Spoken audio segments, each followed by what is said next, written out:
Jeff, I asked somebody yesterday, I'm going to throw it at you because it was an interesting way to frame it when we're looking at consistent habits, daily, weekly, whatever, your routines. Mm. Are there any, as we look at the areas, physical health and wellness, or relationships, or mental state, or money, or spiritual, career and work, or personal interests, anything that you have recently changed or made a new addition to? One that I would say is a recent change is in the area of health. Okay. That's been a struggle for me. I've been all my life a small guy. I've never weighed more than 175 pounds. I don't put on a ton of weight no matter what I try to eat or do. But I was a little bit pudgy, if I'm being honest. And it wasn't until, in the last few years, I got really serious about my weight and my health. And so a few years ago, for me, that involved implementing running a few times a week into my schedule. And I hate running, but I don't hate it as much as I hate going to the gym. Okay. And I love running outside. And so that's one thing I started doing several years ago, but then more recently, in part because I don't spend time at the gym. That's just not something that interests me, but I want to, tone up a little bit more. I did something relatively simple. I know your dad is aware of this because I can remember him commenting about this one time, but I started this process of just doing sit-ups and push-ups every day. And it started out small, 25, 30. And eventually over time, by adding one more each day, I was able to work my way up to 100 sit-ups and 100 push-ups back to back, all in one, 10, 15-minute session. And so I do that now virtually every day, along with running about 3 or 4 times a week. And that has dramatically changed how I sort of look at myself, how I view myself. I look at pictures of myself more recently versus just a few years ago. I like the way I look much better. I like the way I feel much better. I hate running, but I love having ran. And I just remind myself anytime I'm struggling to get out on a particular morning that, hey, just think about how you're going to feel once this is over. And if I can latch onto that, then running gets a little easier. That's so interesting. That's, Zig Ziglar's story is similar to that of running, but he little by little did it more and more, though he got to the point, he said, where he actually loved running. Now, I have talked to some other people over the years doing this so many times. I have no idea how many times I've done the habit show here, and interested to find some people who say, no, you know what? I exercise, in whatever form or fashion. And I realized that today, after all this time, I pretty much still hate it. Don't like it at all. But I do it because, and I like what you said, I don't like running, but I like having ran. So I want people to hear that, man, because we often, health and wellness, and we're pushing people, hey, just do it. And eventually you'll love it. Well, maybe you won't, but I love what you just said. There are definitely some workouts here and there. I enjoy my exercise a lot, but I'm not so looking forward to it. But afterwards, I'm so grateful I did it. It's a great perspective on that. Well, let me put in there with your working out, which congratulations on implementing that in your life. Are there any what are your nutritional habits? Yeah, I owe a lot to my wife. When we got married, I'm twice married. I was divorced many, many years ago. And in between marriages, I kind of let myself go a little bit and just ate whatever and ate fast food. And that's something I rarely do anymore.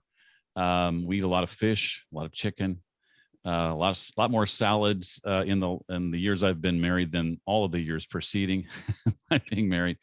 My wife does a great job of making sure that we eat healthy. I do eat red meat. I enjoy a good burger or steak every now and then, but a lot of fish, a lot of chicken, a lot of greens. I eat 2 things I never used to eat at all, thanks to my wife. I get my share of broccoli. I get my share of mushrooms. I used to detest mushrooms probably more than I hated running. But through my wife's cooking, I've learned to come to appreciate mushrooms prepared in all different sorts of ways, as well as broccoli. It's interesting. I have my other podcast, the True Life Podcast. Right now, we're talking specifically going into the different categories of food. And I think about that, we never mention mushrooms, yet I appreciate them. Don't have them a ton, but Yeah. man, to buy some and saute them with some onions and butter or Mm. whatnot. It's so interesting. You said, so I would encapsulate yours in you're primarily going after whole foods, not some specific regimented type of, Right. dietary structure or confines, but Mm. primarily whole foods. Is that Yeah. fair? Yeah, Okay. that's fair. I have never done any diets of any kind. And not that there's anything wrong with that, but yeah, that's not something I plan on starting anytime soon. I just don't feel like that I need to. If I eat healthy, Yeah. 80-90% of the time and exercise, I think I'm good. Yeah. Agreed. Well, you're looking good, Jeff. You're looking good. So Thanks. how about relationships? The Mm, next spoke. What are some of the things that you do habitually, routinely, mm. consistently to nurture relationships to be where you want them to be? Yeah, I used to not have parameters around my work schedule. I've been working for myself for just Mhm. over 8 years. And so that it would not be unusual for that to involve, starting at, 7 or 8 in the morning and wrapping up at 7 or 8 in the evening and doing that 5 or 6 days a week sometimes. And that continued for a few years until my wife and I had a sort of come to Jesus meeting, I like to call it. It's like this can't continue. And it kind of opened my eyes to those practices and what I was doing and what I was making excuses for and that sort of thing. And so I began putting very strict boundaries on my work schedule, to the chagrin of some people in masterminds I was in at the time, if believe it or Right. not, and some other folks I would interact with. And so I found that, what is it, the Parkinson's law, I think it is. It says our work expands, to the time that we that we give it. Yeah. And I found when I put boundaries on things, at first that felt constricting, but that helped me focus. That helped me Mhm. maintain focus throughout the day, such that I realized I didn't need 12 hours to finish my work. I only took that amount of time because there were no boundaries on Yeah. it. Another thing we did that we do to this day, in fact, this will be happening after this interview. Every Wednesday, we've carved out in the middle of the day a date day. So from 11 to 4, 11 a.m. to, I'm sorry, 11 to 3, 11 a.m. to 3 p.m. is carved out on my schedule every week. We're more or less homebody. So when it comes to weekends, we're not uh, likely to go out on our own, just the two of us, and fight the crowds. If we're meeting with another couple or multiple couples, we're much Yeah. more likely to do that on the weekends. But we decided that for us, a great date time is in the middle of the day, in the middle of the week. And so we instituted that. It's on my digital calendar, so it's protected, meaning that anyone who has access to putting time on my calendar doesn't even see that time show up. And so that's something that we give a lot of importance to, protect it. That 11 to 3 time slot is for us to go have lunch and to do anything we want to do during that time frame. We usually make it up as we go. We don't Yeah. often like plan it religiously, but it's just something that's really important to us.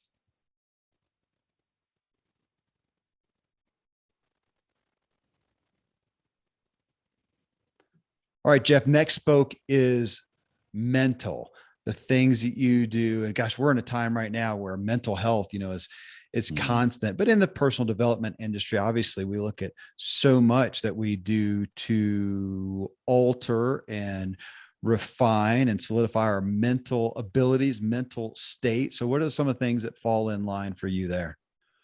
I used to think things like affirmations and visualizations were kind of silly. I can't think of affirmations without thinking back to the Al Franken character on Saturday Night I'm Live. good enough. I'm smart Yeah, enough, and doggone it, people like me. Love it. absolutely. Yeah, I absolutely love it. I had the hardest time getting past that for so long. But in the reading that I do, and I read with a fair amount of regularity, I was realizing that many successful people that I admire, do affirmations, do visualizations, and that maybe I was missing out. And so I started that practice. I'm not consistent with it to the point that I do it every single morning, but I'll do things like, sit up in bed first thing, and before my feet hit the floor, I'm telling myself out loud, today's going to be a great day. I think it's possible for us to set the tone with things like that. Yeah. I'll spend some time in journaling, and writing what I'm grateful for, and that sort of thing.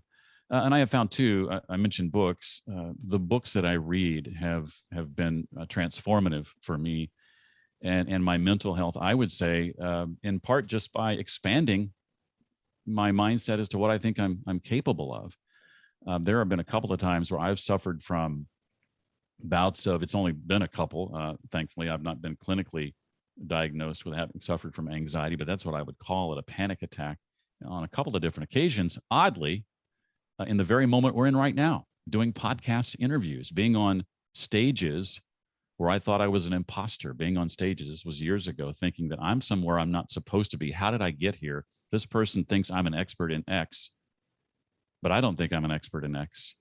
And getting to a point where I'm asked a question and unable to answer, unable to speak, and my heart is racing and feeling like it's up in my throat. Yeah. And I have to like stop and say, hey, can you give me just, this happened twice within a period of 18 months where I just had to step away, breathe, and then come back, and was able to finish. But as I analyzed those things, I realized I had allowed myself to believe things about myself that weren't true.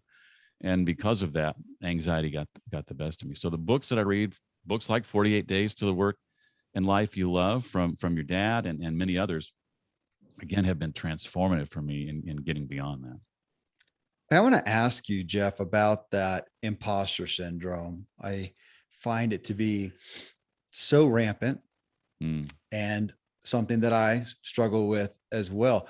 Since those times that you referenced, have you found that you have gotten past that? You've overcome that? You don't feel the imposter anymore, or that it still crops up and you recognize that it still exists for whatever reason, but you've maybe just gained faith to go beyond that, knowing it's false?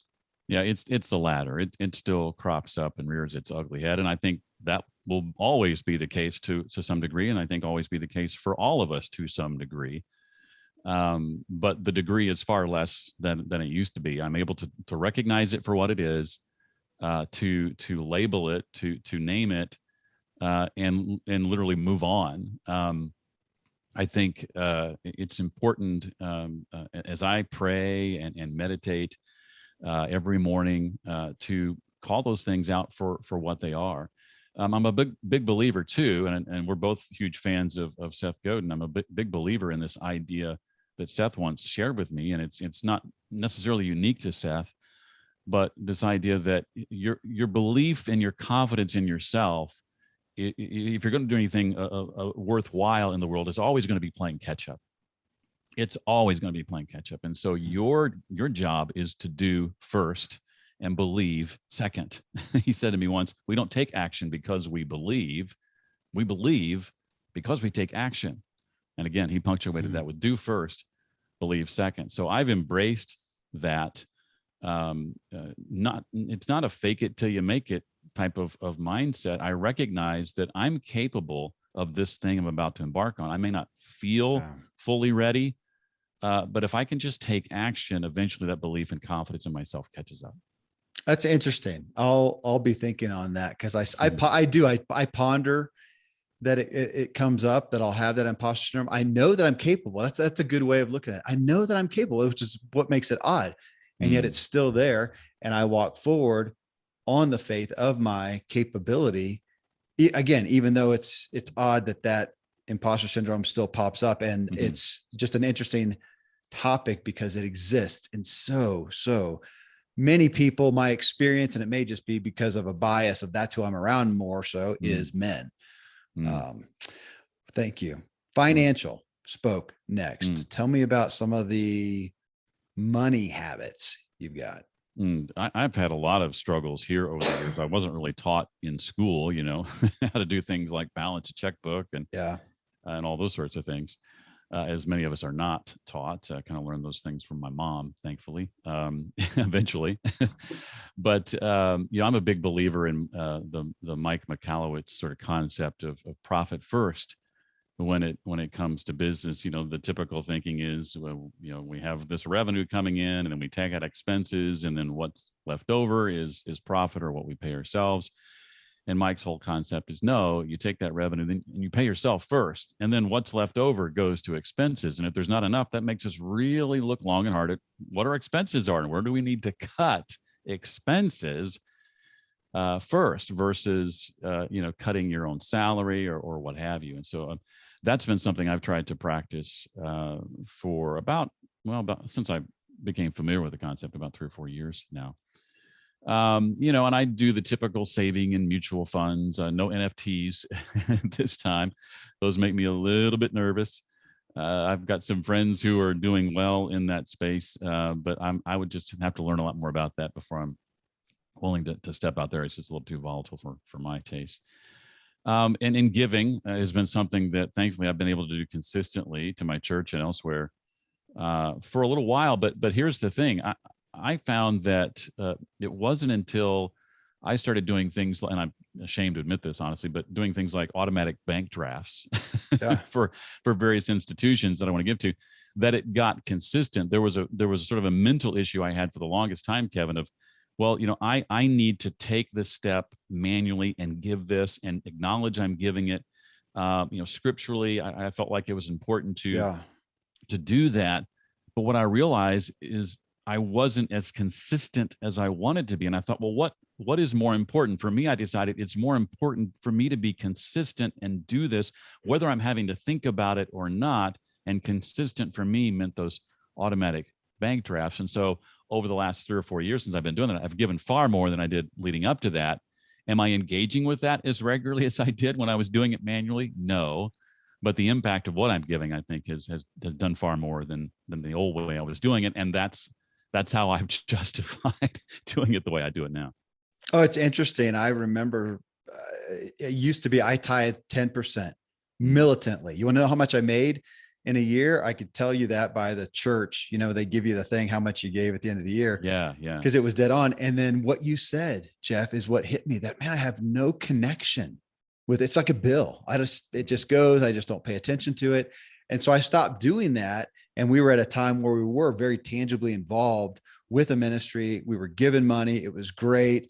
That time has passed. And now, it wasn't that long ago, my wife was saying, we're just really not giving anywhere now. Mm-hmm. And so I'm back to that as well. So good food for thought for me. Thank you. Well, on the note of ministry and whatnot, that's the next spoke, is spiritual.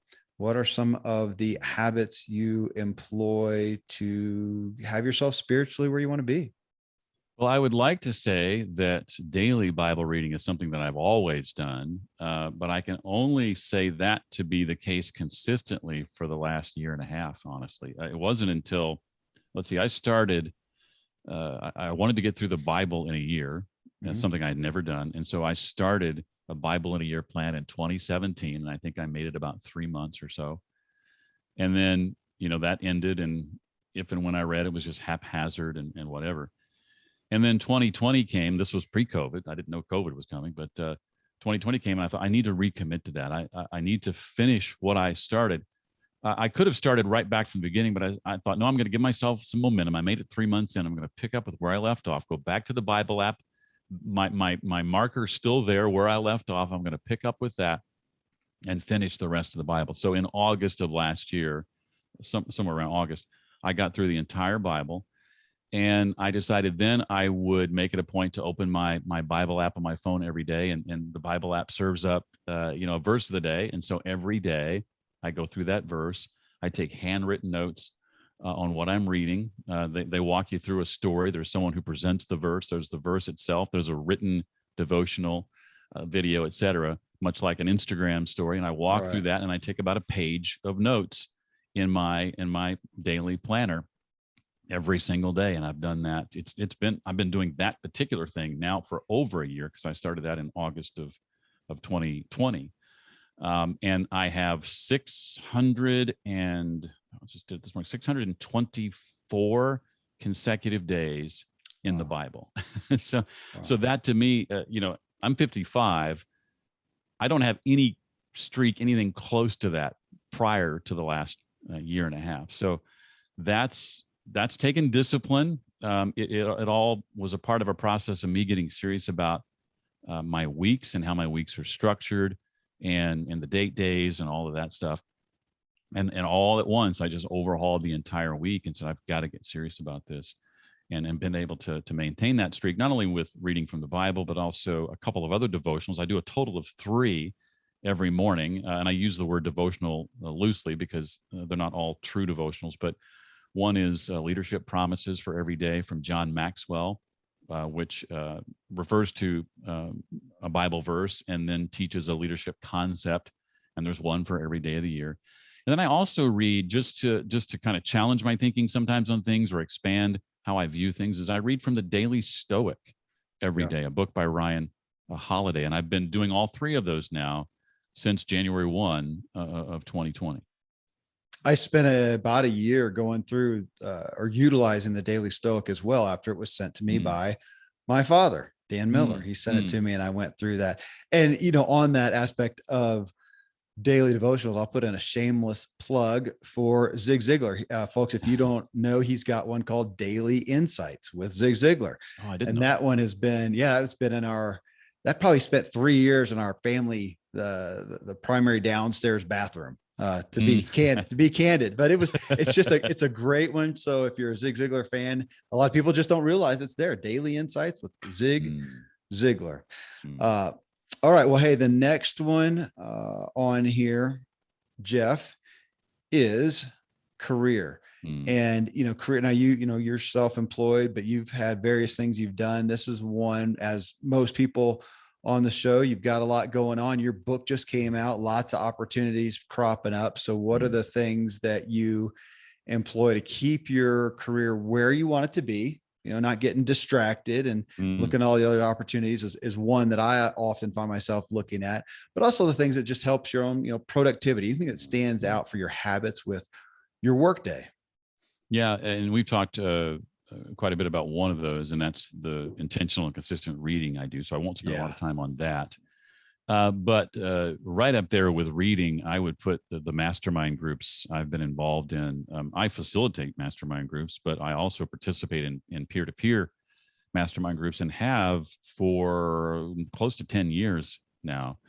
And I don't know of a single thing I do that is more important for my career and my business than those consistent weekly meetings surrounded by, in the case of the peer-to-peer mastermind I'm in now, other men, other Christian men who are pushing me outside my comfort zone on a regular basis, who are challenging me to do things that, I'm not convinced I'm ready to do, much like we were talking about before, and who hold me accountable to the things that I say I'm going to do. I mention them, my mastermind, in the acknowledgments of my book, in large part because that's something that likely would not have happened without them pushing me and encouraging me and reminding me that, Jeff, you can do this, you can make this happen. So I shudder to think where my business and career would be without those consistent groups. I remember early on in my current business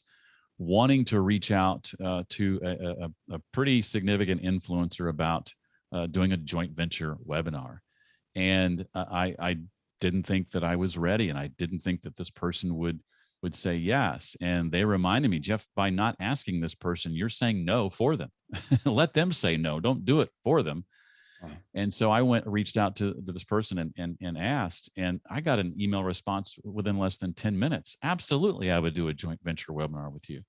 And that was my very first one. And that gave me a lot of confidence to reach out to others and do that sort of thing as one particular stream of income in my business. That's just one minor example. I've done a virtual summit of 30 plus speakers a couple of years ago that I'd wanted to do for a long time. If not for my mastermind group, I don't believe that would have ever actually gotten off the ground.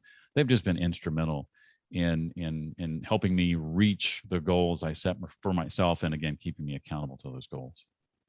It's great testimony. We talk all the time, but it feels like lately it's ramping up the power of relationships, like what you just talked about, the relationships that lift us, that challenge us, that support us, that encourage us, and the reality that we just continue. I'm going to keep saying it too, because I want people to hear it and know that they are in a harder place in our culture. We are more separated, isolated than ever. And we Mm. just don't understand it because we feel, quote, more connected because of social media and whatnot. And we are back connected with, high school friends.